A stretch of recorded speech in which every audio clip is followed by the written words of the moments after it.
এক দুই নয়, প্রায় 50 বছর ধরে বেহাল অবস্থায় ফেরিঘাট। কোনো রকমে বাঁশ দিয়ে বেঁধে জীবনের ঝুঁকি নিয়ে চলছে পারাপার। চিত্রটা কাটোয়ার শাখাই ফেরিঘাটের। প্রায় 30টি গ্রামের মানুষ এই ফেরিঘাট ব্যবহার করে। প্রশাসনকে জানিয়ে কোনো সুরাহা হয়নি অভিযোগ স্থানীয়দের। না হয়নি গো। কি চাইছেন? যাতে ভালোভাবে লোকজন যাওয়া আসা করে এবং যাতে সুবিধা হয় সেইটাই চাইছি আমরা। নিয়ে যাতায়াত করেন? হ্যাঁ, প্রচুর ঝুঁকি জীবনের। এত ঝুঁকি নিয়ে যাওয়া আসা করা পরিস্থিতি বর্ষাকালে বাইকগুলো ওঠানামা করতে গিয়ে কেউ না কেউ পড়েই। রোজ এত বাজে দুরবস্থা হয় ঘাটগুলোর। সমস্ত কর্মচারীরা, গ্রামবাসীরা, রোগীরা সবাই এখান দিয়ে যাতায়াত করেন, কিন্তু এদিকে প্রশাসনের কোনো নজর আছে বলে মনে হয় না। একদিকে বর্ধমান, অপরদিকে মুর্শিদাবাদ নদিয়া, মাঝখানে বয়ে চলেছে ভাগীরথী।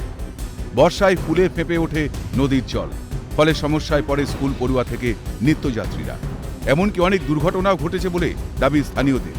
অতি দ্রুত এই সমস্যার সমাধান করুক প্রশাসন, দাবি এলাকাবাসীদের। পরিস্থিতি এই ফেরিঘাট কাঁচা, বৃষ্টি হলে কাদা যেতে পারি না আমরা, সমস্যা হয়। জীবনের একটা তো ঝুঁকি থেকে সে যায়। তো আছেই। দীর্ঘদিন বেহাল অবস্থায় ফেরিঘাট, ছোট থেকে বড় সকলকেই বিপদের সম্মুখীন হতে হচ্ছে। কবে হবে সমাধান, সেই দিকে চাতকের মতো তাকিয়ে স্থানীয় থেকে নিত্যযাত্রী সকলে। কাটোয়া থেকে অরূপ সেনগুপ্ত, ক্যালকাটা নিউজ।